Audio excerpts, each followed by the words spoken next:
This weekend, a member of Congress called for people to push back and make clear to those serving their country in this administration that they are not welcome anywhere, anytime, for anything. Healthy debate on ideas and political philosophy is important, but the calls for harassment and push for any Trump supporter to avoid the public is unacceptable. America is a great country, and our ability to find solutions despite those disagreements is what makes us unique. That is exactly what President Trump has done for all Americans. Hello, everyone, and welcome to the Entry Level Left. My name's Jared. I'm Matt. I'm Nathan. And tonight we are going to be discussing civility politics. So let's go ahead and get this thing started. What do we mean by civility politics? So one example I can think of, the Democrats have this saying, you know, when they go low, we go high. Right. You guys remember right, that? Yeah. I mean, what does that mean to you guys?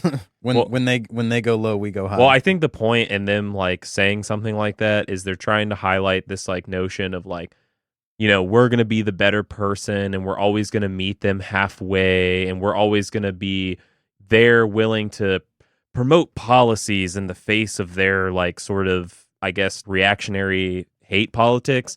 Yeah. But what it means is like, we're not going to do anything substantial to challenge them. We're just going to like try and defeat them with a policy discourse, a civil policy discourse against people who otherwise don't give a shit about any of that. Yeah, so for people who may not be aware, let me just characterize what the establishment considers civility. And this is from instituteforcivility.org, so you know it's a reputable source. It's a hottake.org. Yeah, hottake.org. Anyway, what is civility? ? Civility is about more than just politeness. Although politeness is a necessary first step, it's mostly about disagreement without disrespect, seeking common ground as a starting point for dialogue about differences, listening to one's past preconceptions, and teaching others to do the same. Civility is the hard work of staying present, even with those with whom we have deep-rooted and fierce disagreements. It is political in the sense that it is a necessary prerequisite for civic action, but it is political too in the sense that it is about negotiating interpersonal power such that everyone's voice is heard and nobody is ignored. You know, that's what the establishment thinks of civility politics. But really what I think highlights civility is this idea that we can entertain even the most gross and disgusting and heinous ideas and give them a platform when they really don't deserve it, you know? So, I mean, when I think of when they go low, we go high, that just means like we try to be more respectable, take the high ground morally. But I mean, there's no such thing as calling things out anymore, you know? The establishment doesn't care when we call out that Trump is a racist or is saying racist things. I mean, like we've said so many times before, the emperor is not wearing any clothes anymore. Yeah, I think you'll find that today what we see as supposed civil discourse is a myth that's usually useful to like pundits and reactionary types, usually because it distracts from like the core message of a movement and instead can kind of like slate a movement as immoral in a way.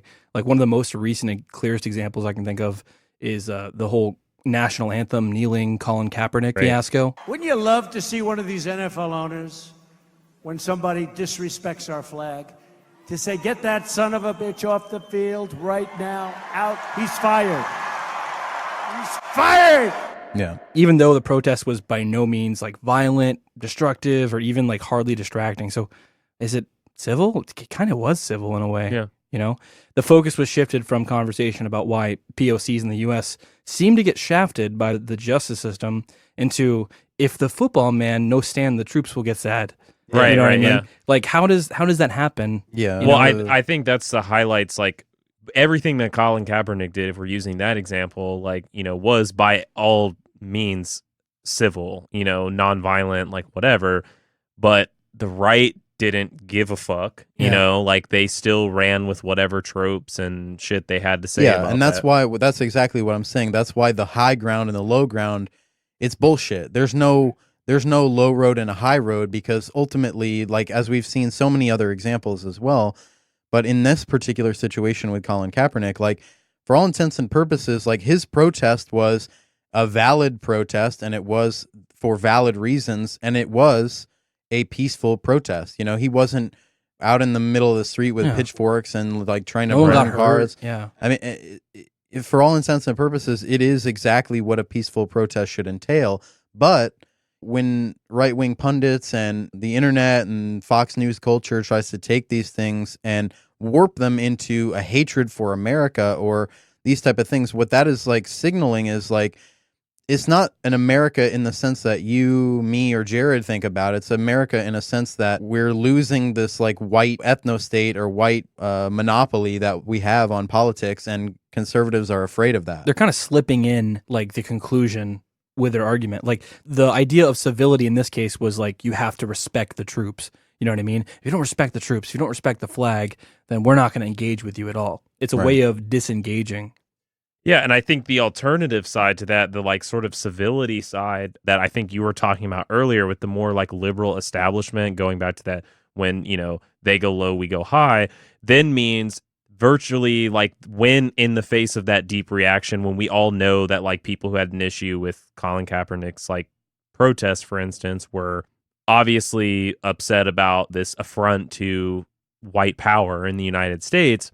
Instead of liberals having a backbone, for instance, to say like, hey, like, fuck you, he has a right to do this stuff, and we fundamentally support him, and their interest of remaining civil and in the center, they were like, oh, well, I see his point, but maybe this isn't the right way to go about it because it makes the troops feel bad or whatever. When in reality, it's like, hold the fucking line, because these people don't give a shit either which way. They're going to call you a, harebrained socialist commie trying to undermine. Right. And half the time it's like blatantly two-faced. Because like today, literally, Trump tweeted that Congressman Elijah Cummings is a, quote, brutal bully, then went on to say that his district is rodent-infested, which sounds like a dog whistle to me, disgusting, and more dangerous than even the southern border. Right. So for Trump and other more like extreme elements of his government and especially his base, the calls for civility are just kind of like a throwaway talking point. It's just another name to call somebody on TV, or like a really good way to just dodge a question. It's just a distraction. Exactly. To get people to think that, to get people to fall into this trap that they're deserving of civility no matter what, like no matter, even if they're going to say the most heinous racist shit. And even then, like they'll say this stuff and then they'll backpedal and they'll act as if what they're saying is not racist, or even they'll have people in the Democratic establishment agree with them. Wasn't it Pelosi that said about Trump's racist comments that this isn't a thesaurus, saying something about, a dictionary has like this word in it, but a dictionary isn't racist. She had said, like it wasn't that Trump is racist. Yeah. It's that he was using racist words. And by the way, we were offended that he spoke in such a way about members of Congress, but we're offended that he says that about people across the country all the time. Go back where you came from.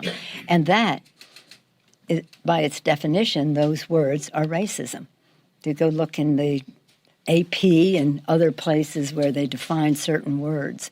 That's what that is. But we weren't saying that he was racist. We were saying that the words that he used were racist. So that was as gentle as it could be. Right. Yeah, What? but the thing is, like, to that end, what people need to understand is, like, this is what civility politics do in the real world. It gets people to disconnect context and intent from language and from culture and from different things like this, to the effect that they go and they say, they'll side with Pelosi and say, well, she's right. Just because he's using that language doesn't mean that he's a racist. And Jared has said it before, like a lot of liberals and a lot of like establishment Democrats or people like that, they won't believe that someone is a racist or a Nazi unless they're literally gassing Jewish people Or in the a Klan streets, robe. or in a Klan robe. And like the optics have to be so strong and so attached to typical tropes of these things that, we sort of lose sight about where these things come from and how they bubble up in culture. Just to, be succinct about that issue where, Pelosi was saying that Trump is not being racist.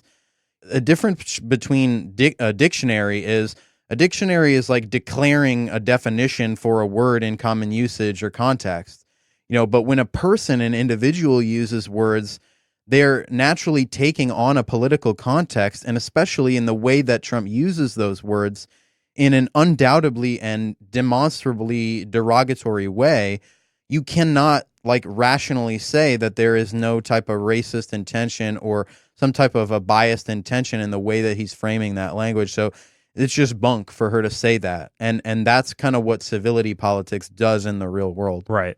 So I think we've kind of gone over like what civility politics is and how it's kind of been used in practice now in the modern age.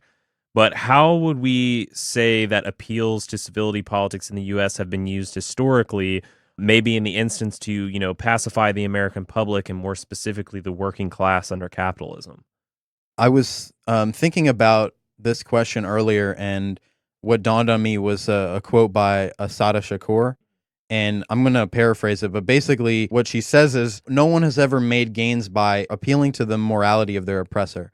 And I think that's like the perfect takeaway from this particular question, because historically, if we really look at it, I mean, there's never really been an instance where people or the masses have made appeals to, you know, an oppressor or a government or a structure like that, where they've made moral appeals and one gains that way. It's always been moral appeals in conjunction with, you know, work stoppage or strikes or different things like that. It's never just by the moral appeal alone of an argument or of a movement that we win gains. It's always in conjunction with something else. You see that all throughout history, but I mean, the civil rights era is a prominent display of this, where for the most part, there were peaceful displays. And, you know, around the era of the Vietnam War, you see people lighting themselves on fire to make, you know, what we'd consider symbolic demonstrations of peaceful protest. But that's the thing with those peaceful protests. Like, they are symbolic, but is symbolism enough on its own to be able to push forward an agenda or make a point? Well, even in the instances of like the civil rights, right? I mean, virtually every single time that there was a protest or an affront to American racism that was happening at that time, it was, I'm going to sit in a part of a bus that I'm not supposed to sit in. I'm going to sit at a restaurant in an area that says white only, and I'm counters, right. Yeah. Or we're going to go on a march from this place to this place. And what was it met with every time? If not like just ridicule and harassment and papers being ran in towns for weeks on end about the communist threat in a, you know, globally paying these people to, or they're all spies, or they were literally clubbed to death in the streets or by lynched by or the all cops, by the Klan, by just sympathetic, you know, whites at the time to the white supremacist cause who found these people to be horrendous. It's like basically what we're getting at is, and just as we were talking about more modern examples with Colin Kaepernick, all of these civil displays of disobedience in the face of inequality, racism, whatever the case may be, are almost always met with state violence, denunciation, you name it. Yeah. Then we are constantly lectured to when we don't abide by those norms because we're frustrated and we're mad and we see that it doesn't change anything structurally long term. We're then told we need to be more civil. So whether you're civil or you're uncivil, either way, both historically and now, you are painted as a radical, a terrorist, someone trying to undermine American values, ABC, XYZ. The important thing to note for a listener is, like, with every one of these occurrences, there's always some type of a norm. There's always some type of a norm that is trying to be conserved in culture.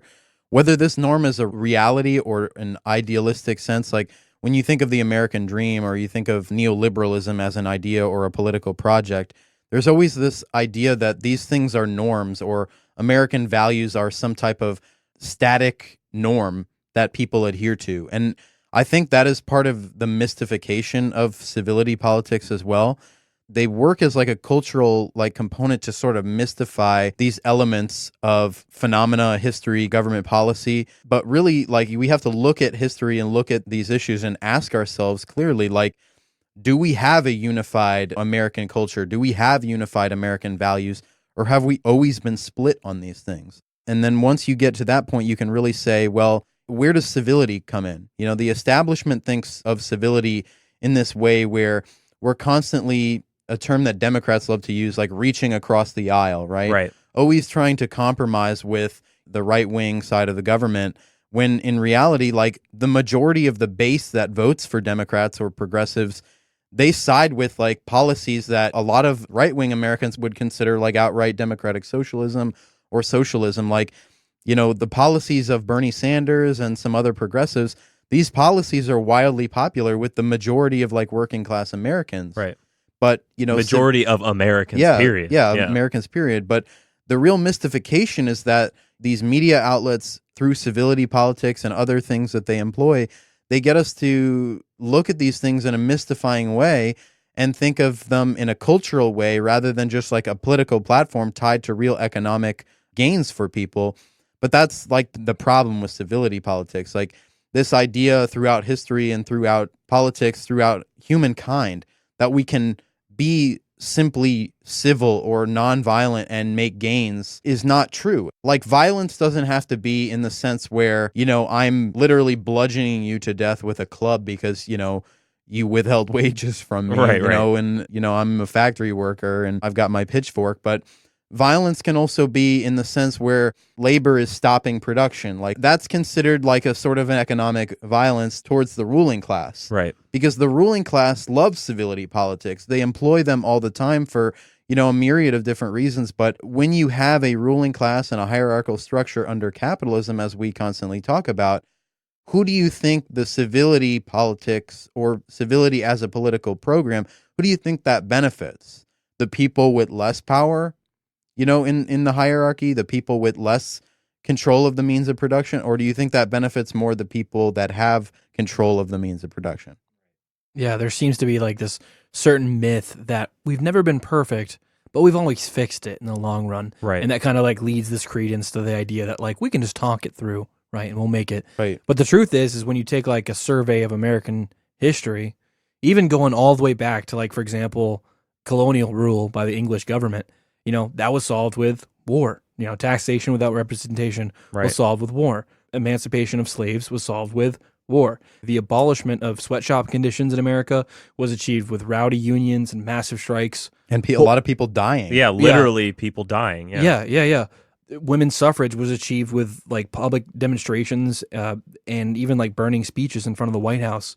Marches and sit-ins for civil rights, riots for gay liberation. The list goes on and on. So we should never expect that like any sort of reactionary force is just going to give an inch. You know, they never will. You have to fight for every single inch. A perfect highlight of all of what you just said, what you said, what we've been talking about up to this point is literally the 8 years of the Obama presidency. I mean, you're talking about every single issue. They caved. The Obama administration caved 100%, or rather would give the Republican Party 99% of what it wanted, but because they didn't get 100%, they would shut the fucking government down. They would just play such rigorous hardball that they would rather have nothing than any compromise. Right. And it's like that kind of, you know, that kind of politics, quite honestly, works. It does work. It has worked so successfully for the right, but the Obama administration for 8 years kept trying to meet halfway with these people under the guise of civility politics, and it's the reason why instead of Medicare for all, we got a health insurance bill written by the health insurance industries that all it does is fine people outrageous amounts of money for being poor and not being able to afford ludicrous and what should be illegal practices by healthcare industries. And the list goes on. There's so many issues where there were things that instead of taking a true stance on, we wanted to meet halfway and we got nothing because of it for 8 years. And that's all I need to know about civility politics, having grown up in that era. Yeah, I mean, as famous socialist revolutionary and Antifa Supreme Chancellor Hillary Clinton once said, you cannot be civil with a political party that wants to destroy what you stand for. This is my fight song.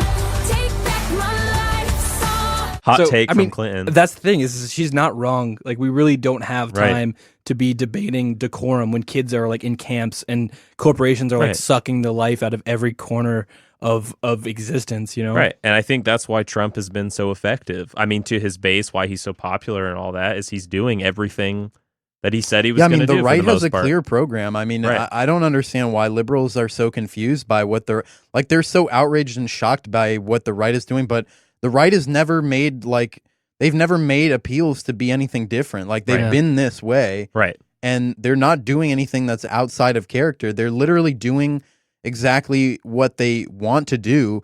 And the reason Trump is popular is because he's not afraid to just do it, and not be worried about the Democrats calling him uncivil. Like he literally doesn't care because they have control over the government. They can Right. do whatever they Yeah. want. I mean, I think this is actually a good segue. So, in the age of Trump, we often hear a lot of, as we were kind of saying before, political elites and pundits from all sides of the American body politic requesting that Americans either regain their civility with one another or be more civil with ideas they do not agree with, claiming that American politics have become too polarized and that in turn we need a more middle of the road centrist politics.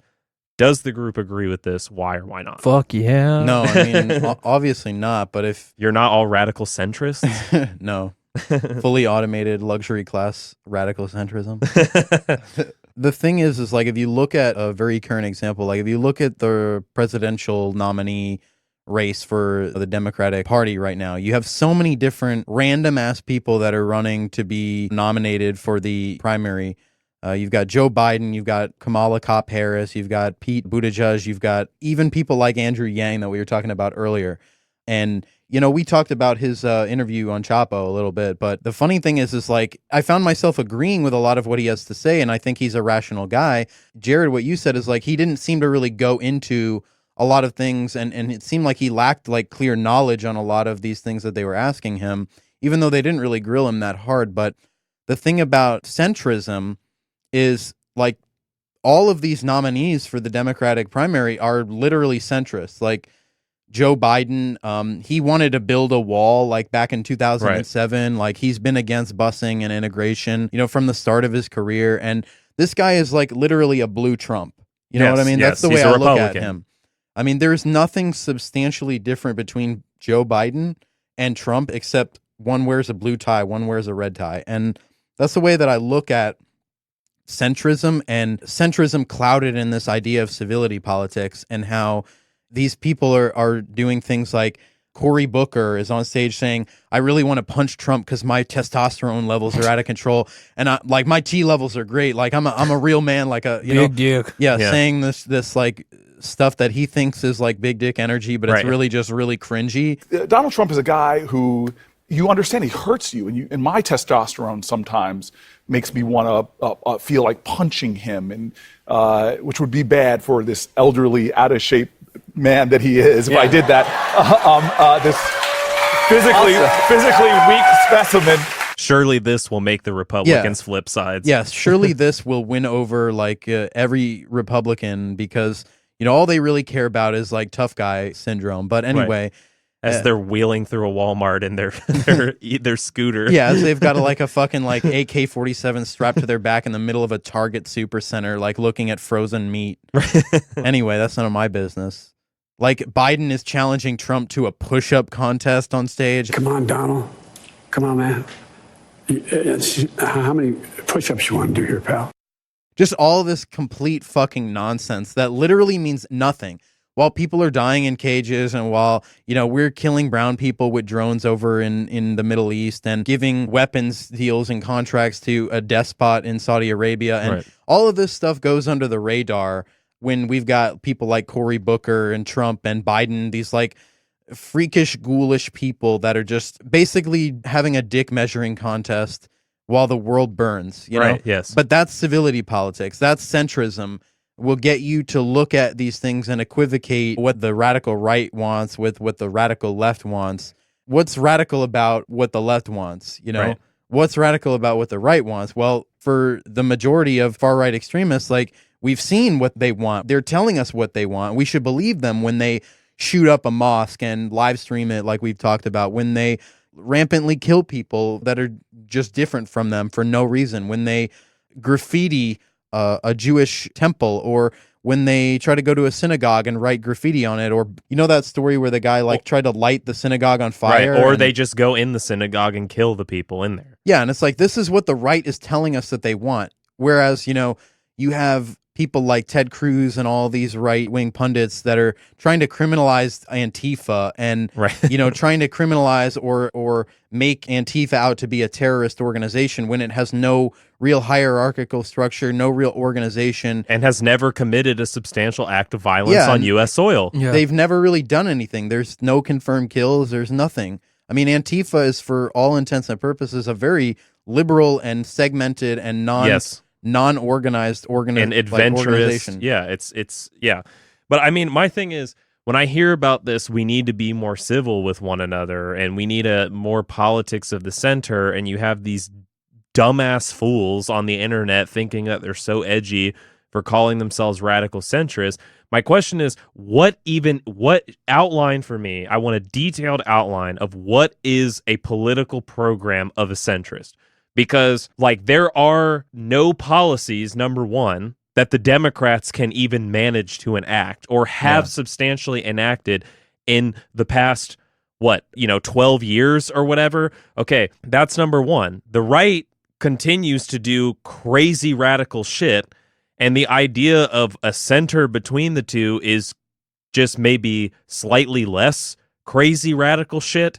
And in the US, we already have one party that's so radically far off to the right. The fact that Trump even got elected should have thrown out any notion of there ever being a quote unquote political center ever again.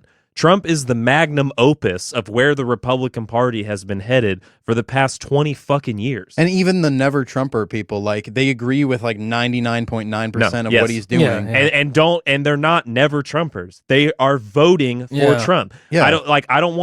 I don't care how many fucking think pieces David Brooks wants to write. I don't give a shit about how many college Republicans they pull on MSNBC to say, well, I think the Democratic Party's progressive left is too radical. Biden appeals more to me, even though I'm still voting for Trump. Then fuck you. I don't give a fuck about your policy initiatives. I don't give a fuck about what you think is important. I don't give a fuck about what candidates support. Literally fuck off. You stand for nothing. You stand for Yeah. nothing. There is no reason why any Democrat in America should give a shit about your stupid ass think piece or poll result or whatever, because it's not going to drive any result in a political election for the Democratic Party, because you're all going to vote for Trump anyway. Well, I mean, it's kind of ironic because we're making a podcast right now, but politics and this type of stuff has become sort of entertainment for bourgeois elements in society. Right. And that's really what it is.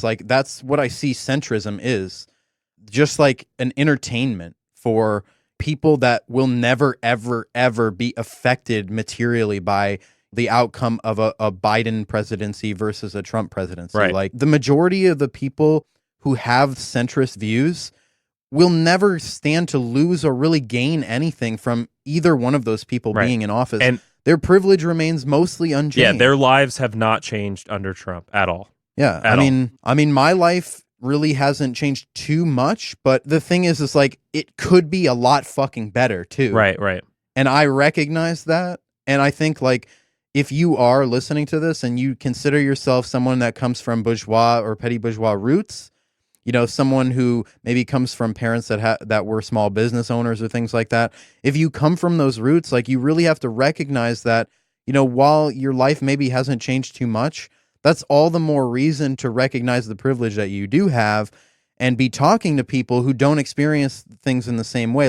If we should have civility at all, on the left, we should be using it as a vehicle to discuss these things with people who are different from us and who would gain so much from Right. changing the system that we have, instead of continually giving up to centrist politics and letting the right establish what is a norm, rather than having a unified political program on the left where we say no, being against abortion and trying to overturn Roe v. Wade and trying to gut regulations on banks, trying to privatize everything. that is actually a far right concept, and we shouldn't allow that. Like we should, And we should not meet halfway with that at all. I mean that's to me what a legitimate left wing or even a liberal, because I think of that as more a liberal thing. Right? You know, more leftist things would be, hey, let's nationalize the energy sector. Let's nationalize all banks. Let's make it so investment companies or insurance companies cannot make profit on people in this way. Or I think this sort of points towards some of like the core issues that leftists have with like the punditry class, especially like the mainstream media. Right. There's like no major outlet in print, on the radio, on cable, even like online outlets really that are fully anti-capital. Every single reporter, every single person who's writing an article, they report to an editor who reports to some C-level executive who reports to a board of directors. None of them want things to be shaken up too much. You know what I mean? Even if they are like a little bit reformist or a little bit extra liberal, very left-wing paper, they're not somebody who wants to just shake things up. Like you said, nationalizing industries. They're probably just fine with the way things are. They're always going to play it safe and minimize risk. The truth is, no one wants to be the news organization that calls for mass protests, because if something goes wrong, they're the ones who are going to be they blamed lose for money, it, you know, especially like Fox News. They're never going to let it down. It's always going to be, oh, remember that time CNN actually endorsed Black Lives Matter or endorsed Antifa? Well, we're never going to let them live that down. Kind of naturally, all the other liberal news organizations follow suit because they don't want to stick out. They don't want to be the one that's different. And meanwhile, on the other end of the spectrum, Fox News and other right-wing organizations have literally no problem about releasing a dozen stories in the same day about Antifa throwing too many milkshakes or whatever, while spending months ignoring the fact that right-wing terrorism is an actual threat. Sadly, liberal organizations like CNN see that coverage and they think, well, we have to have an opinion on that too. Right. And so they spend so much resources and so much time, and they build these panels of 9 different people, and with like Ann Coulter and Sheriff Joe or some shit on those panels, weighing in on why Antifa may or may not be an extremist threat that the U.S. should declare a terrorist organization or whatever. It doesn't matter. I mean, it changes every single week with something new. You know what I mean? But in the end, it's always kind of like these companies have a bias towards the status quo. You know, they don't want things to be shaken up too much. Right. I mean, why would they? They're profit-seeking enterprises. What do profit-seeking enterprises have to gain from it? And politicians aren't, like, immune to that either. They watch these media organizations set the tone, and they follow that tone. And then they also, you know, are subject to the whim of all their donors as well, which are usually capitalists. So I think we're kind of getting at this then a little bit.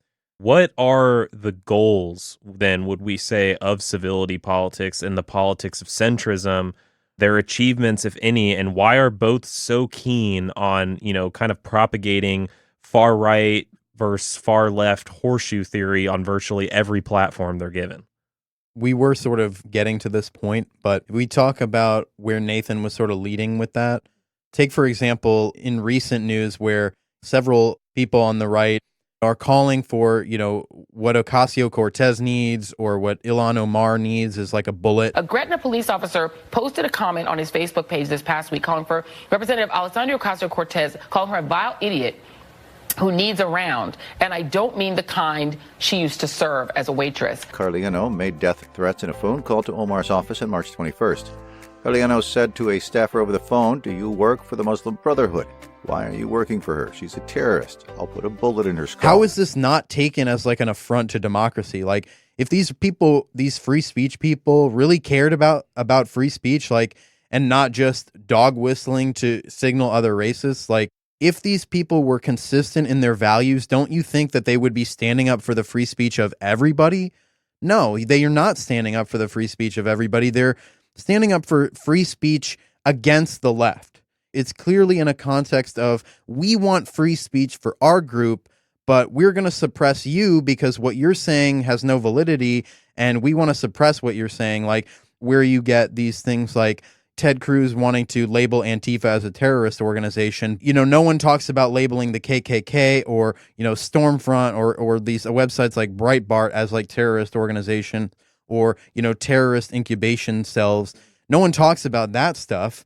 But time and time again, these institutions are creating literal terrorists, literal school shooters. And, you know, the statistics are out there. I mean, I won't even really have to broach the subject. I mean, if you are unconvinced at this point in time that the majority of violent terrorism in this country is propagated by right-wing pundits and right-wing ideology, you're just really not paying attention. And we'll put resources in the show notes, but the thing is, like, this is what civility politics and centrism produces. These are the goals of these things, to equate far left and far right politics and their initiatives and their goals. But they couldn't be any more different. Like Antifa, while not organized in any real way, they're trying to be sort of like a group that is pushing back against these far right organizers. And these are the people out in the streets that are showing up and protesting against Patriot Prayer and these people, you know, like in Oregon and these far right groups and the Proud Boys and all of these groups. These are the people that are showing up and protesting these groups. It's not because they don't want free speech. It's because they literally think that the speech that these groups are promoting on the right is harmful. It's like demonstrably harmful because, you know, we've seen the rhetoric and we've seen these things develop in the real world to come to fruition in violent massacres, school shootings. I don't know at what point do you start to just call people on their bullshit, where like Ben Shapiro or Candace Owens were literally by name referenced in the Shooter's Manifesto. At what point do these people have to take responsibility for the fact that whether or not they believe themselves to be promoting this type of violence, like at what point do they take responsibility for the fact that someone is twisting that narrative around or taking it and internalizing it and making it into a violent thing? Whereas, like, where do you see people in the world saying, oh, I shot up a synagogue because Noam Chomsky taught me about radical politics on YouTube? You know, like, you don't see that happening. Like, give me one example where you see Michael Parenti or Richard Wolff being in an Antifa manifesto of some Antifa person like shooting up a Starbucks or anything. Like, give me any example where you can equivocate these things, and then we can have a real conversation about it. But until that point, it's clear bullshit and cultural framing on the part of the right. The right, they have so much institutional power. Really, the only thing that they have to throw or fling mud against the left about is these cultural politics. And the right doesn't have like a real unified understanding of leftist or even liberal politics, really, because they don't see things from the left side, because the left, like I said earlier, does not have an institutional framework in this country. Like, there's no institutional power for real leftists in this country. Like, we have neoliberal, we have centrist politics that have, you know, institutional force in this country with the media and, you know, CNN and all that stuff. But the left, the real left, does not have any institutional power. And I think that's why the right is so successful in taking these cultural narratives and then bending them to be like critiques of like an institutional left that does not exist. Right, exactly. Yeah. The far right, when I say the far right, I mean far right on major platforms like Fox News, whatever. They are out here radicalizing all these different people, and these people are going out and actually committing heinous acts of violence. If someone on the left, like even a like Democratic lawmaker, like say tomorrow Alexandria Ocasio-Cortez came out and all she would have to do is say the Soviet Union was really bad, but not everything it did was bad, she would literally be basically forced to fucking resign. Yeah, meanwhile, she would be called out. Yeah, meanwhile, we have a far right that can say shit or be actually called out as being provocateurs by the person committing a heinous act of violence for the reason why they're doing X, Y, and Z to however many people. It may be talked about or discussed, but at the end of the day, even those liberal news networks will come back to, as they always do, with some centrist shithead on there who's like, you know, this is just more reason why we need more civil discourse in the U.S. because the left is too left and the right is too right. What fucking left? What left? And what left that you know that exists? Name me one who has done anything other than throw a goddamn milkshake at someone or punch a fucking Nazi. Reactionary elements of society, they literally want their political opponents to value civility. Yes. You know what I mean? It goes back to what you said earlier. It's like, should we really take suggestions on tactics from our opposition? Right. That's why, like, Joe Biden wants you to know that he was golf buddies with that segregationist guy. You know what I mean? Right. He's trying to get brownie points with people who are 100% never going to go vote for him, or Right. trying to get points with the center, right? Or people who absolutely want nothing but the world to be exactly the same as it was yesterday. But the thing about, like, for example, with Trump, I mean, when he said those, like, absolutely outwardly racist things, If you're not happy here, you can leave. And that's what I say all the time. That's what I said in a tweet, which I guess some people think is controversial. A lot of people love it, by the way. He didn't quite repeat it the way he'd said it on Twitter. In his tweets, Donald Trump took aim at progressive Democrat congresswomen who he claimed originally came from countries whose governments are a catastrophe. Why don't they go back and help fix the totally broken and crime-infested places from which they came? his approval ratings actually went up. I mean, Right. so it shows you that people, like, want him to say these things. Like, there are people that identify with what he's saying. The president's supporters in North Carolina turned his racist tweet into a rallying cry. And I mean, that should be clear enough to some liberals that are, centrist, or people that think that there is some type of a moral high ground. There isn't. I mean, these people will go low, and they'll continue to go low. And by you going high, they're not going to recognize that. Like, you're not going to tame these people into, adhering to your morality, because they don't care, and they realize that they don't have to care to win ground. And if you want to actually go high, quote unquote, go high on the matter, then you propose a radical alternative to the propositions being made by that Right, low by the right, or yeah. whatever. Not developing a more cleverly crafted narrative. Yeah, where, like, Kamala Harris's response to, like, debt forgiveness for all student loans is like, if you have a small business that you've run for 3 years and you're a Pell Grant recipient, we'll consider forgiving all your student debt if you are operating in an underprivileged community. How much more of a bullshit platform can you have? First of all, that's maybe like 5 people in the whole world right. that's going to benefit from that policy. But second of all, look at what she's incentivizing with that policy.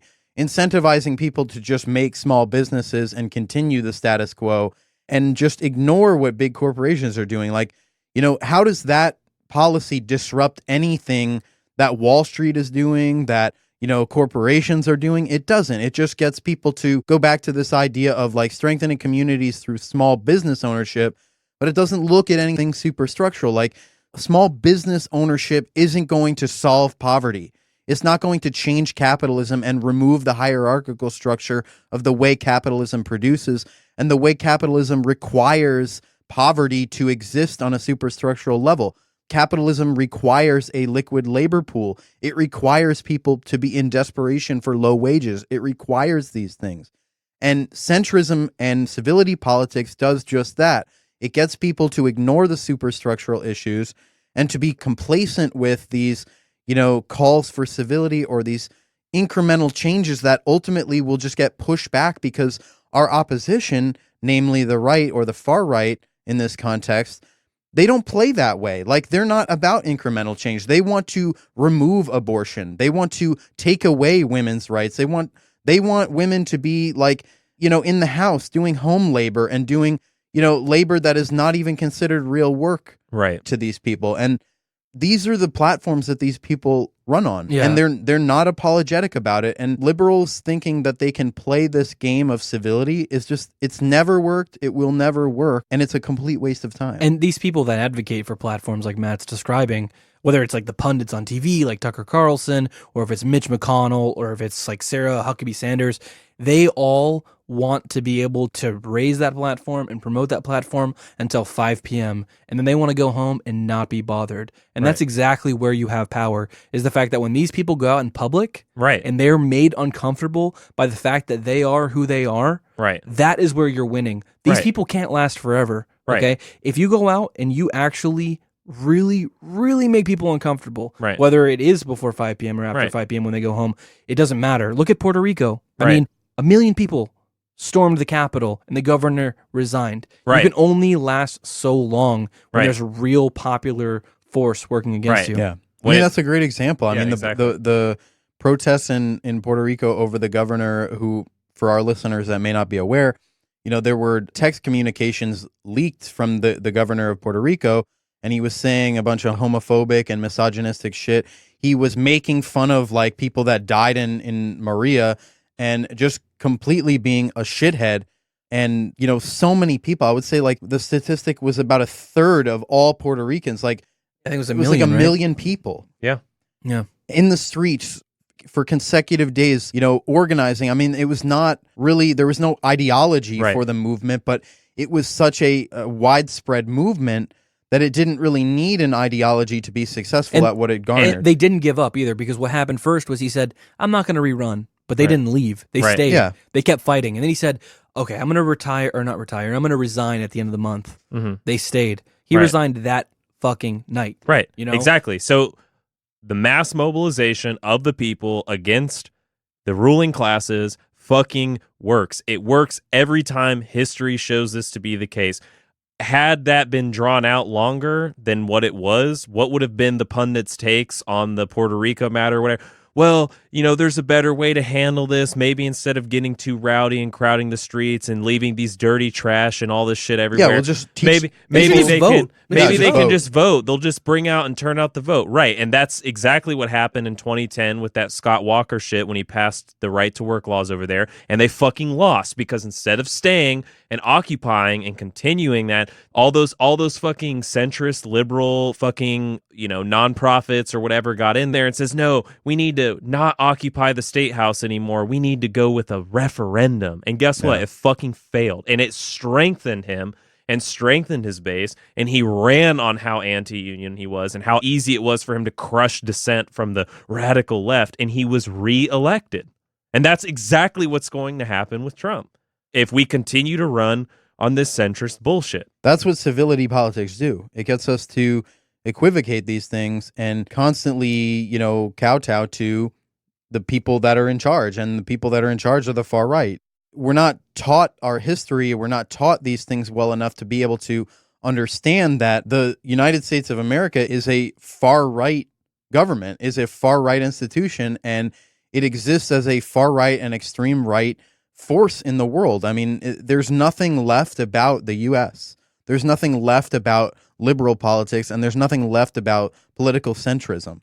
And these ideas that we can constantly reach across the aisle, they've not got us anywhere. But with the example with Puerto Rico, going back just real quick, what would have happened if the people of Puerto Rico conceded to civility or had a culture in America like we do, where people are so complacent and prone to give way to civility and allow it to, infect the political discourse and confuse people and obfuscate things and just get people to be apathetic towards, real change? Then that movement in Puerto Rico wouldn't have been as effective. It wouldn't have worked. Now, granted, the conditions economically in Puerto Rico are different. Puerto Rico exists as a consumer mostly for U.S. production. So they're kind of like an economic colony in the sense that they don't have a lot of like independence over their production. They exist mainly as a colony for U.S. producers to export over to Puerto Rico. So their economic conditions are very different than the mainland U.S., and so that creates different cultural values and different cultural phenomena. And I think that's maybe one characteristic of Puerto Rico that makes them less prone to believing the bullshit of civility politics and more prone to keep this extended or this distended protest up so that they win real gains and get this guy to resign. Whereas in the U.S., we have performative politics, or what we were talking about earlier with optics, like performative politics in the sense that you don't really care about the outcome. You're just looking for clout, or you're just looking for validation from other people with like-minded views, but you don't have an organized political platform, you don't have an ideology, and you're not really trying to win gains. You're just performing for other people for spectacle, for them to, give you clout. Or in terms of optics, you want to just appear in a way that is woke or radical, but you don't actually believe those things or work towards those things. You just want to appear that you do. And that's the state of American politics today. If we compare to, different conditions in different places, that, Puerto Rico is not a socialist country. It's not in any way, a leftist country. I mean, it's very much in the grip of sort of an economic junta and capitalist hegemony. I mean, they're no different than the U.S. in that sense, but they do have different characteristics. Anyway, so in 2004, centrist poster boy Barack Obama once famously said that there was no red and blue America and that we needed to come together and be more civil with one another to get things done. So under his later presidency, while appealing to centrist liberal ideals and civility politics, he presided over an expansion of the security state, imperial efforts abroad, the bailout of Wall Street, and even the rise of Black Lives Matter, for which he regularly distanced himself throughout his entire presidency. To the group, I want to pose a question. How is this phenomena with Barack Obama specifically a reflection of civility politics and political centrism in practice versus in theory, as we've talked about? Yeah, so I think, as we've kind of been alluding to, is like what centrist politics more so is in theory. It's like it's this idea that, we have this strong, vibrant center where we meet halfway with the opposing sides and we get things done because of the fact that the two sides are coming together and at least getting 50-50 of what they want as opposed to 100, but something's ultimately getting done, right? So Obama kind of runs on this, hope and change, making America work again with one another, at the post-Bush era. And I think political centrism still continues to regurgitate itself in that fashion of, meeting halfway and trying to not try and get too crazy with what you want done. But I think in practice, what it ultimately does is it just continues to reinforce the underlying structural reaction and reactionary practices and policies of the ruling class long term. Because as we were talking about, or as you alluded to in that question, Obama oversaw literally the exact same thing that happened under Bush, with the exception of passing a healthcare bill, and a shitty healthcare bill at that. And so what political centrism does in practice is just continue what is already wrong, that people feel is wrong and affects their literal material realities on a daily basis, to continue to occur, propagate, and even get worse. But the optics are different. Instead of actively being pro-war or, anti-union or something like that, it appeals to and appears as though it's not those things and even says it's not those things. But in many ways, either in meeting halfway with that side that does want all those things to be got rid of or is pro-war or something like that, continues to propagate those policies long term. In like a specific example of the meeting halfway, a lot of people have been mystified and just very much taken by Alexandria Ocasio-Cortez, for example. And in a lot of ways, she does express very progressive views, but in some other ways, she doesn't. So, for example, she recently joined House Democrats in a vote for Trump's war budget. So, I mean, this is not just amusing.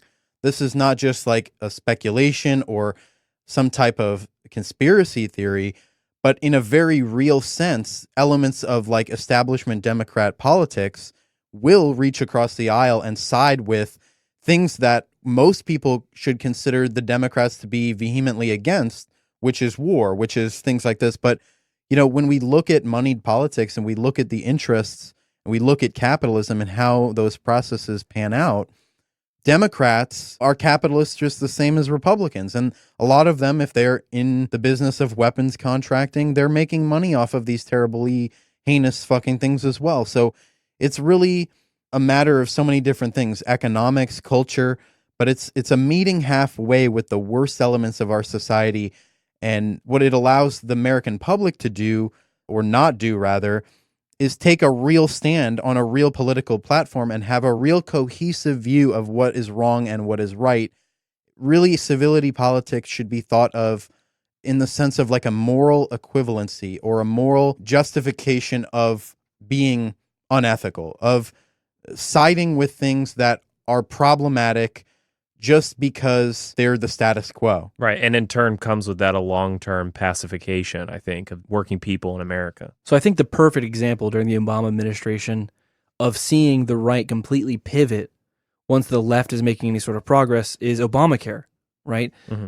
the public option was the biggest part of Obama's policy proposal. Right. That was the part people were voting for. That was the change. That was the hope. All the stuff that we thought was really going to change America, right?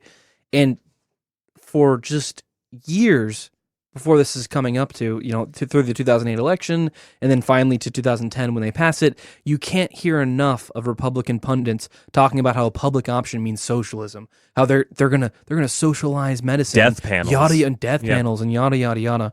They finally pass a milquetoast version of a bill that is an exact replica of a Republican bill passed on the state level previously by Mitt Romney, Romney, right? yeah. Mitt Romney, Romney Care. who ironically ran against Obama, right? Right. And then when they adopt this kind of Republican-esque, like really pro-capital, pro-insurance company bill, they pivot completely to saying, no, that's socialism too. This is a complete disaster. This is what happens when the government gets involved. Right. Which is insane. And this is just demonstrating that no matter what you do, no matter how much you cave in, and no matter how far you try to shoot down the center, they're always going to pivot and go even more extreme than you Right. could And ever then imagine. They'll show you what their real values are, and they'll always twist the narrative to suit what it is their ends are. This idea that there is like a static high ground or low ground is complete bullshit.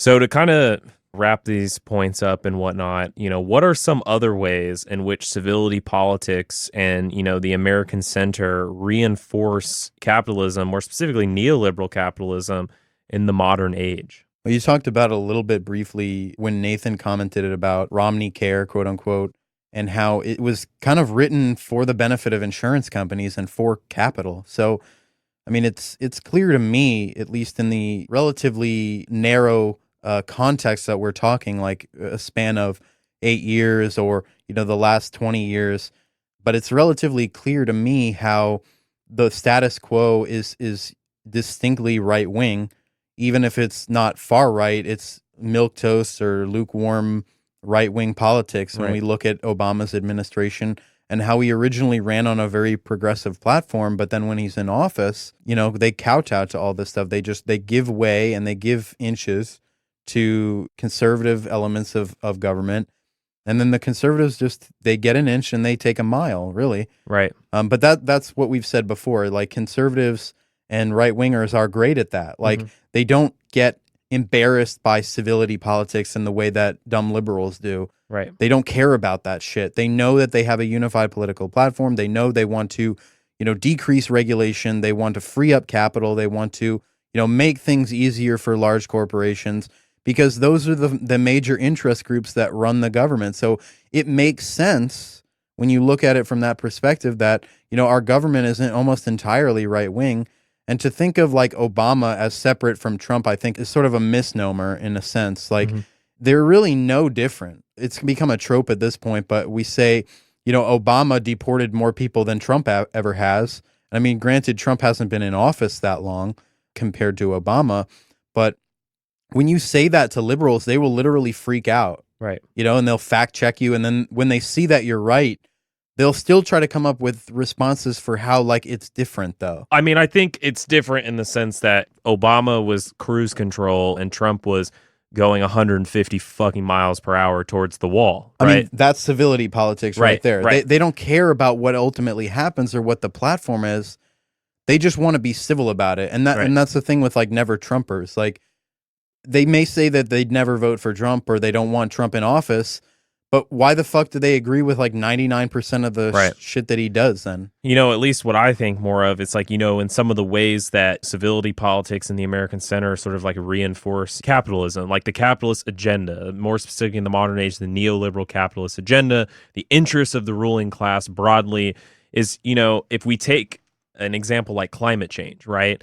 This idea that there is even a center to be discussed on climate change, as if we need to hear both sides of this debate, because there is no debate. There is one radically out of touch group of people that should not even be holding office because of how ridiculous their views are on this matter, who have no interest in any science or the fate of the planet and civilization, or not the planet, but civilization on this planet as we know it, being taken in the same consideration as people who are saying, hey, we need to radically mobilize our economy in a different direction. Otherwise, we're all going to cook ourselves to death.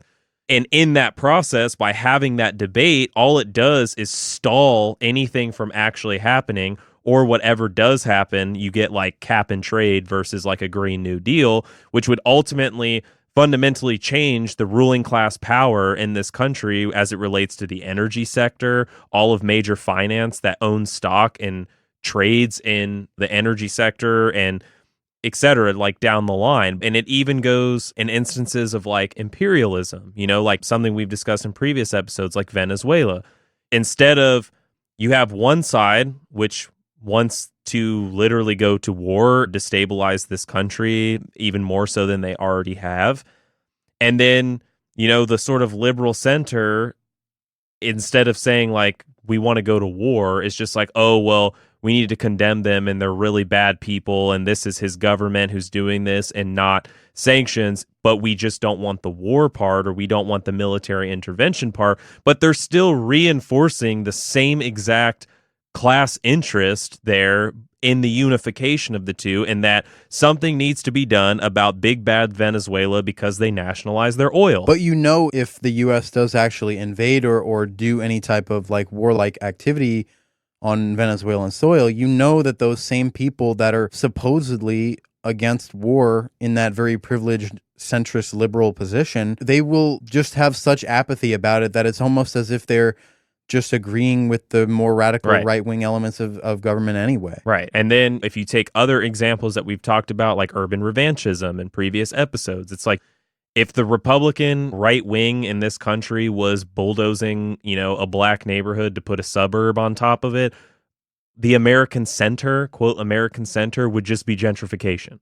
You know what I mean? Yeah. It's still a form of economic violence. It's still pushing people out just of the under area. the rug. It's just, it's more aesthetic. They have, one has craft breweries and the other has apple pie racism. Yeah, and one place I really fear where this civility politics is starting to take hold, or probably has taken hold for a few decades, is in union membership. Yes. Now union membership is somehow offensive to the business class. Now it's like a thing you're not supposed to talk about. I mean, it's always been something you're not supposed to talk about, but you get what I mean. It still continues to be something that is a little bit, you know, you're not... Well, no, but those are our rights, though. There. You know what I mean? Yeah, those they're are our your rights. I No. wish they had those same energy for our right to organize a labor union as they do for our right to bear arms or our right to free speech. Like, I need that same energy from these right-wingers on these rights. And what I fear is that these companies, and they've already started to do it, is they treat strikes like an act of violence. They do treat 100%, it 'cause it is like, to them. this is uncivil. This shouldn't happen. Right. And a lot of them, they really, if you look through employee handbooks, which I work in HR, so that's something I've done a whole lot of, is they frame things like right to work or anti-unionism. They'll frame it as something like an open door policy. Right? Like, let us know if you have any concerns, right? They don't want you to go to someone else. We like it when our employees come straight to us to discuss the issues. Labor unions are really interested in Walmart and have spent millions of dollars specifically focused on us. I think you know by now that our company prefers to have open and direct communication with our associates. We don't think that a labor union is necessary here. As if you're fundamentally meeting them on equal ground. Yeah, and a lot of you're times, not. and you'll see it and go through your handbook. Check it out. They'll say we like to take care of employee issues on an individual basis. Right. What they're saying is don't organize. Right. Yes. Don't ask other people about it. Don't ask how much someone else makes. Don't dare to start a union and try to make things better for yourself. That would be uncivil. And I don't know if it relates directly, but to me, it screams of that kind of idea of civility politics. Like, don't shake things up too much. Just let's have a decent conversation, and we'll give you that 10-cent raise, when in reality, if you had a union, you'd probably be making $3 an hour more, you know? But Nathan, even then, like, you're talking about the capitalist class and them viewing this sort of like unionization as an act of economic violence and, you know, uncivil, which it is to them. Yeah. But then the alternative, you know, the actual liberal center on this matter is, for the most part, the unions themselves. I mean, SEIU and AFSCME and all these people aren't out here endorsing Bernie Sanders. There are now 20 candidates in the field, but one rises above the rest. One candidate who echoes our stance on firefighter issues. That candidate is Joe Biden.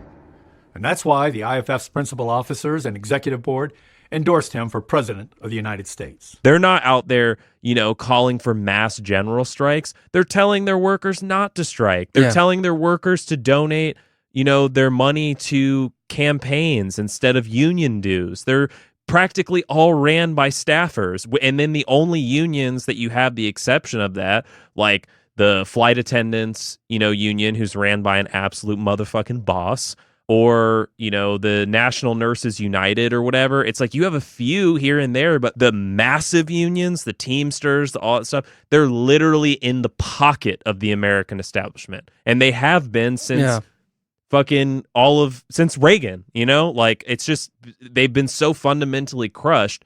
They themselves have kind of adopted a form of, capitalist Stockholm syndrome, where they're identifying with their fucking oppressor with the hope that they can get some crumbs on their table. I think the unionism aspect of this civility politics is like very, very poignant and very important, because if you look at what we were talking about here, where capitalists will see union organization as some type of economic violence. I mean, when did they start to see that paying people wages that they can't live on or can't save any money, or they're constantly caught in a cycle of living check to check, can't save, have no upward mobility? At what point does that become economic violence to the capitalist?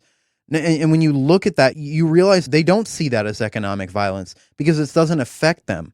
It's fundamentally a class issue when we talk about these things. When we talk about unionism and civility politics, to a capitalist, union organization is going to look like violence. But to working class people like us, it's liberation. It's liberation.